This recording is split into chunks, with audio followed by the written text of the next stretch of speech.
Now we have a very interesting presentation, so hold on to your seats. This is David Orban, and David is a technologist. That's how he describes himself very broadly. But I would say this is also a humanist, and he's taking a view that robots actually design our humanity. At 4 o'clock, I take the view on my keynote that humanity has to be separated from robots because that's a completely different ballgame. So we are sort of crossing over a little bit but you're seeing different perspectives at the same time.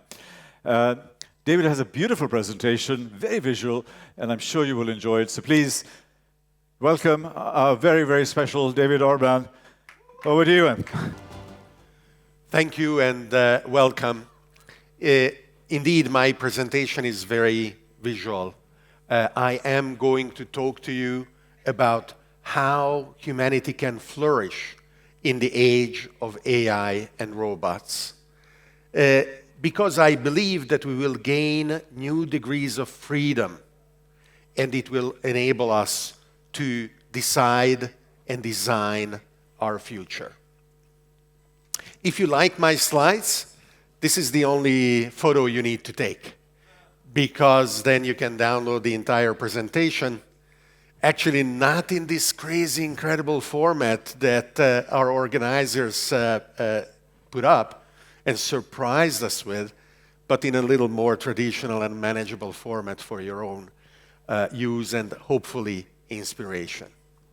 For me, these are always opportunities to not just give you ideas, but start conversations. I'm very easy to find online. I invite you to reach out if anything that I say inspires you. And on my website, you can also have a conversation with my AI twin that will answer your questions as it is trained by everything that I wrote and published. And of course, these are also available to you, and hopefully you can read about what is the future of AI, or how we can establish a sustainable colony on Mars, or, which I will mention, why AI is so paradoxical for many of us. My view is that we are all time travelers. We are going towards a future together at a speed of 1 minute per minute. And that is why, since this journey is unstoppable, we should make it sure that when we get to that future, it is a place that we like. It is a place that we enjoy. And how can we do that? We are lucky. We are different from so many things, so many animals, so many organizations that preceded us. Ecologies thrived, but then went extinct. They didn't have those characteristics that we have, an ability to use the power of our rational minds to use metaphorical telescopes in exploring the future, but importantly, use also physical telescopes to not only look into the cosmos, but also to look at asteroids that could hit the Earth. We are also eager to understand, are these dangers that we see real? We represent them in various ways, and we like to get frightened by stories, and sometimes those stories become, luckily, self-defeating, self-preventing prophecies. Because the stories that we tell define the world that is nothing but dreams before we turn them into reality. That is why the narrative matters so much. surrounding ourselves with an optimistic, positive belief in the future means that we can create a future that will follow that optimism. If we believe that everything will be worth nothing and our efforts will not amount to the solutions that we need to reach, then that is what we help come out at the other end. So let me tell you just two very, very little stories about some possible future. Imagine this young woman turning around, talking to maybe an uncle or an aunt, and asking this aunt, asking her, I'm confused looking at some photos of cars from the past. Those cars always parked on the street. They were broken, right? Because this young woman in our story grew up in a world of self-driving cars that are always in motion, that are always useful, as opposed to today. In many families, the biggest purchase is the home. The second biggest purchase is the car. And still 90% of the car is doing nothing. So this is a glimpse of a different future. Let me now give you a glimpse of another difference of the future that we may design and then implement, if we want. A teenage son incredulously asks the father, "What are you talking about? We have our robots. We tell them what to do, and the robots do the things. I would never dare to give an order to my friends, to my teachers, to other humans." And the father insists, "I'm telling you, we gave them orders, and they did what we told them to do. We called them employees." Now, we don't know if these particular visions of the future will be the ones that we learn about and we have the opportunity to turn into reality. A lot of depends what we think altogether, what our collective consciousness allows us to design and implement. But sometimes we can be very early, too early. Leonardo was 500 years early when he dreamed and designed the helicopter. For 500 years, those dreams could not be realized. Karl Čapek gave us the word robot. 100 years ago, he wrote a novel and a theatrical piece entitled Rur, R-U-R. And we all adopted that word to mean a mechanical man. And he was 100 years early. But since then, the world around us accelerated, mainly thanks to what we call Moore's Law, that reliably, for the past 5 decades, doubled the power of our computers, our phones, every couple of years. And it is a desire of engineers all around the world to work hard to make sure that this keeps happening. However, after Moore's Law, the world now is working on a different basis. Rather than the power of artificial intelligence doubling at a constant rate of every couple of years, we are seeing it doubling at an increasing rate. The doubling time is shrinking.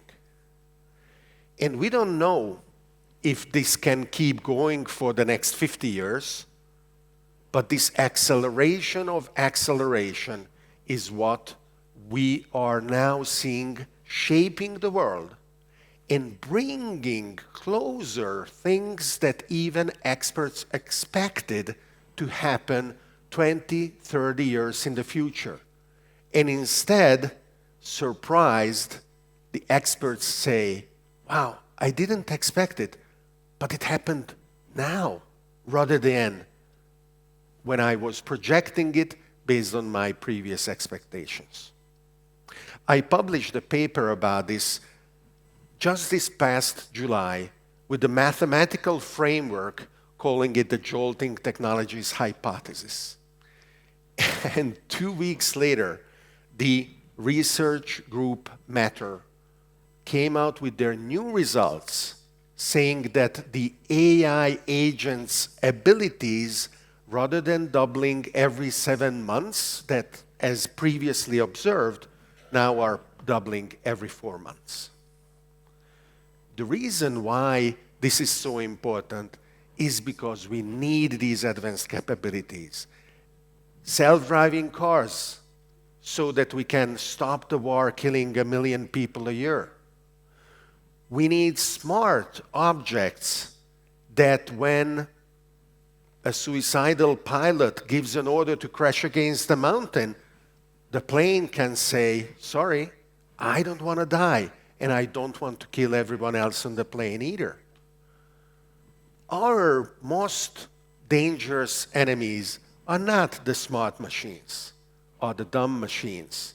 And as we build the future, this new layer of infrastructure, of intelligence permeating our world, it is important to make sure that we understand and remember that. Even when someone says, oh, but AI, I don't know if I can trust AI. Well, if you can trust AI to be better than a human, then it is just a question of how much. Is 10% better enough? If not, let's deliver a solution that is 10 times better. But for sure, there will be a moment when you will say, okay, now I can trust AI, I can trust robots, because they will deliver the value, they will deliver what I want reliably. And the reason why humanoid robots are now being born, not by the dozen, by the hundreds, in different versions, experimented and iterated and improved at an unprecedented rate, is because we are ready. I collected data and ran a survey about AI. And people are very, very correctly worried. Their conclusions are paradoxical.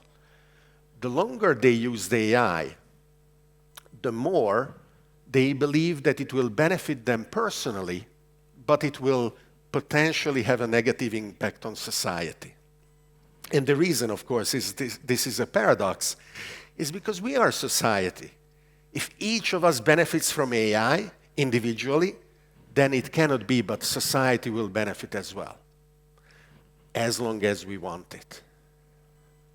The account AI safety memes on X posted this genius quip. All of you heard, well, don't worry, because AI is not going to replace you. Someone who is using AI will replace you if you don't use AI. And so this account gave the example, well, a car won't take your job, another horse driving a car will. Signed, Horse Influencer 1910. Now we know, 100 years later, that didn't happen. None of our cars are driven by horses, but we are not horses. We have to understand, and we have the ability to see the future, which is admittedly very complex. We have to ask ourselves, for example, uncomfortable questions. Who are going to be the organ donors when young people will stop dying because they are not in car accidents anymore, and old people will still want their replacement hearts and replacement kidneys and everything else? The complexity of the world that is being born is such that it requires AI to be managed. We won't be able to do it alone. And this will represent a phase transformation. And this phase transformation is what we have to understand. When we have robots in our homes, yeah, maybe they will water the plants, maybe they will empty the dishwasher, maybe they will walk our dog, but probably not. Or at least that will be a vanishingly small, silly set of examples that we will look back in a manner that is similar to the examples we see when the past was looking at a future of some technology emerging. But we can start and think about what is going to be the way that the future is going to work.